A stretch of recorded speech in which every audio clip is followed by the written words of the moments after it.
পার্টিতে যুক্ত নাই, সে ছিল নিরপেক্ষ। আপনারা সাংবাদিক বাইরে যারা আছেন সবাই তো নিরপেক্ষ, সবাই তো চান এই দেশের ফ্যাসিস্ট যে কোনো আর কি কথা, যে কোনো তথ্য উদ্ঘাটন করে পরিবেশন করা। আমার সন্তানের সেই কাজটাই ছিল, সেই যাত্রাবাড়ি ফ্লাইওভারের ঢালে সেই পুলিশের মর্মরতা ও তাদের সেই ফ্যাসিস্টতা সেই প্রকাশ করতে গিয়ে আমার সন্তান সে নির্মমভাবে হত্যা হয়। আমি ওই হত্যার ফাঁসি চাই, ফাঁসি চাই, ফাঁসি চাই, আমি ওই হত্যার ফাঁসি চাই। আসসালামু আলাইকুম। ধন্যবাদ। আজকে আপনার সবাই জানান 8টা মাস হয়ে গেল আমাদের শহরটি হত্যাকারীদের কোনো বিচার কোনো অগ্রগতি হচ্ছে না। আজ আমরা কেন মাঠে নামতে হবে? আজ আমরা মানববন্ধনে আয়োজন হচ্ছে, আমরা এই দেশ থেকে আওয়ামী লীগকে নিষিদ্ধ করতে হবে। এখন আমাদের মধ্যে কিছু বক্তব্য রাখবেন শহীদ জাবিরের বাবা। শহীদ জাবিরের বাবা। মায়েদের কিছু বলার সুযোগ দেন না, মায়েরাও কিছু বলুন। আসসালামু আলাইকুম। ইংরেজিতে একটা কথা আছে, জাতির দিলে জাতির দিনাই, জাতির দিলে জাতির দিনাই। আজকে প্রায় 8 মাস হতে চললো, আমরা এখনো পর্যন্ত কোন আসামিকে ধরতে দেখি নাই।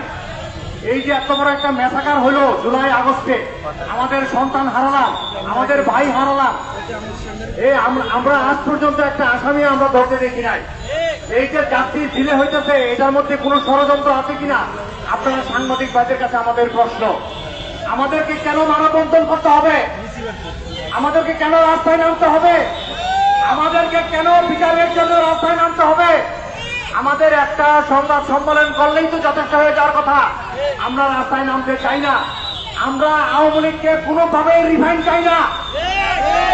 আমাদের এই যে আওয়ামী লীগ যে মেসাগার করছে, এই যে 16 বছর আমাদেরকে যে যন্ত্রণা দিয়েছে, তাদেরকে আমরা আবার পুনর্বাসন চাই না। আমার মনে হয় কোন রাজনৈতিক দলের নেতারাও এটা চাওয়া উচিত না। তারা কেন চায়? তাদের সন্তান তারা হারায় নাই, এই জন্য তারা চায়।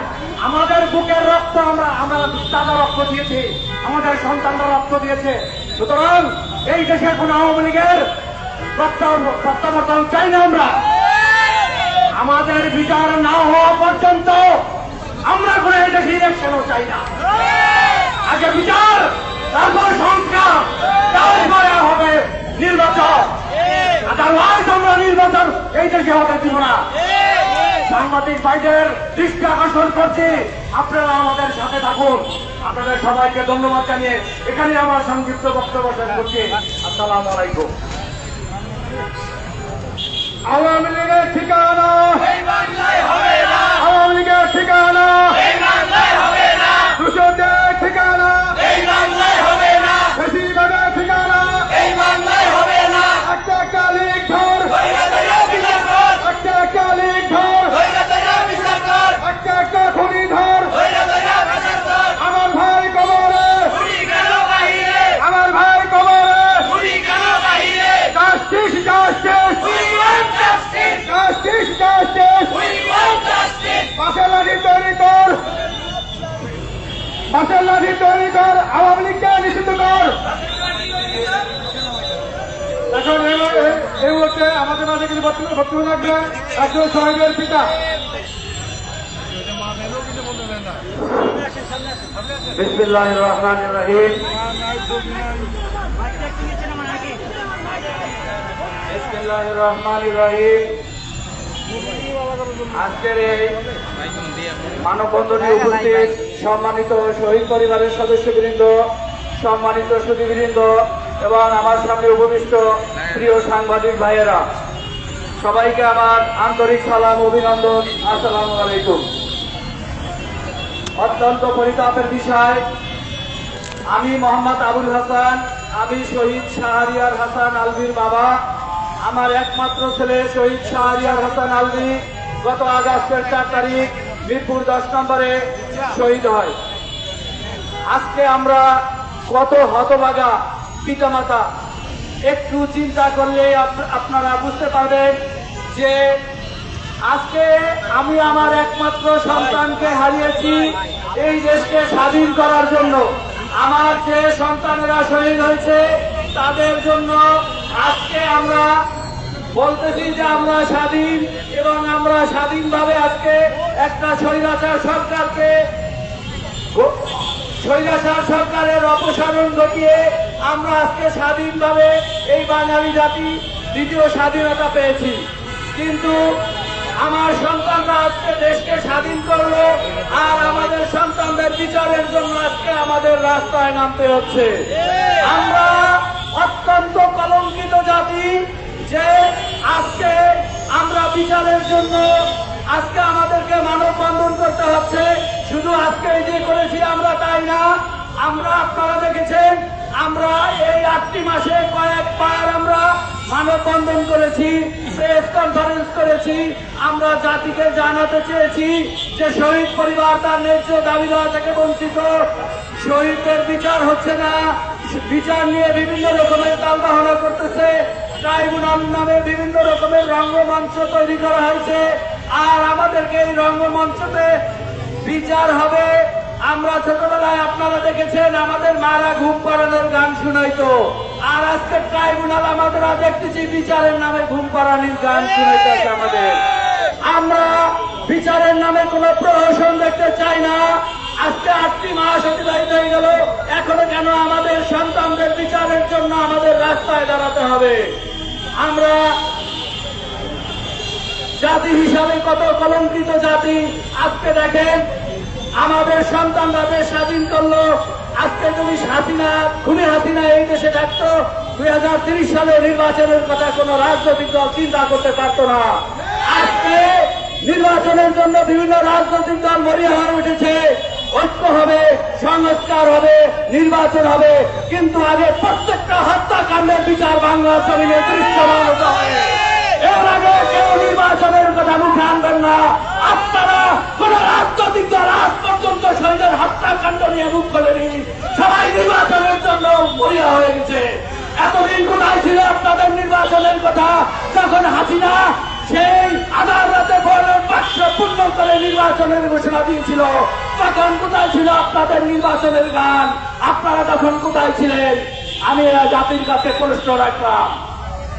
আজকে শহীদের রক্তের উপর বসে এই যে সরকার, আমাদের সরকার শহীদের রক্তের পরে গঠিত সরকার, অথচ আজকে যারা সরকারে আছে আমাদের মাননীয় উপদেষ্টা মন্ডলী, আমি আপনাদেরকে অত্যন্ত শ্রদ্ধা এবং বিনয়ের সাথে বলতে চাই, আপনারা শহীদের রক্তের সাথে বেইমানি করতেছেন।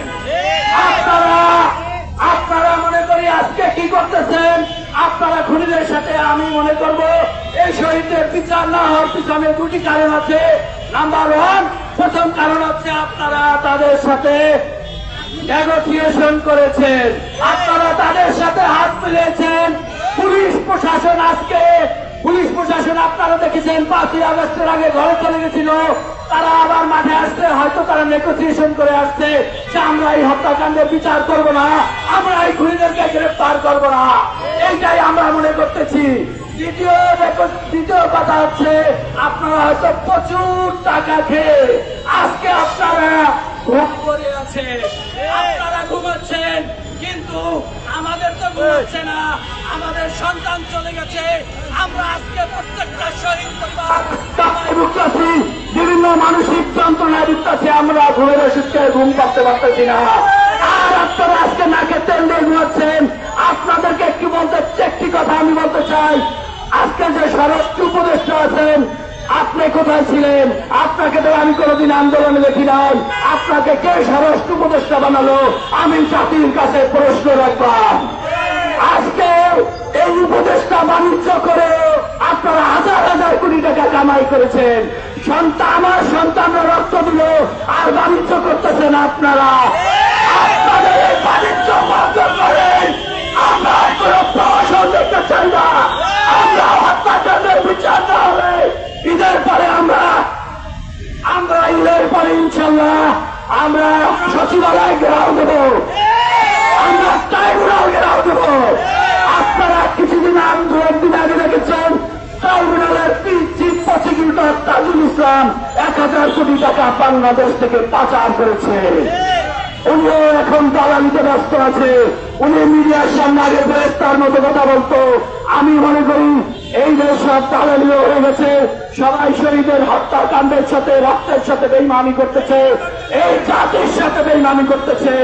আমরা কোন মির্জাফরের স্থান বাংলায় দেখতে চাই না। এতগুলো মায়ের সন্তান জীবন দেয়নি মির্জাফরদের জন্য। আপনারা যেমন খুশি তেমন করে এই দেশকে চালাবেন। আপনাদেরকে একটা হুঁশিয়ারি দিতে চাই, আপনারা আমাদের সরকার, আমাদের এই কাজ করুন, শহীদদের হত্যাকাণ্ডের বিচার নিশ্চিত করুন। তা না হলে স্বৈরাচার হাসিনাও যেরকম এদেশে আধিপত্য বিস্তার করতে পারেনি, তার অবস্থান কোথায়? এদেশে যারা দুর্নীতি করেছে তারা আজকে কোথায় আছে? আপনারা একটিবার ভেবে দেখুন, আপনাদের জন্য ওই সমস্ত জায়গা অপেক্ষা করছে। সবাই ভালো রাখবেন, সবাই সুস্বাস্থ্য দীর্ঘায়ু কামনা করি। আল্লাহ হাফেজ।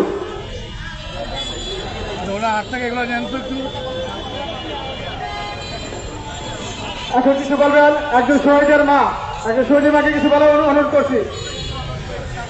আসসালামু আলাইকুম। আমি শহীদ সাইদের মা।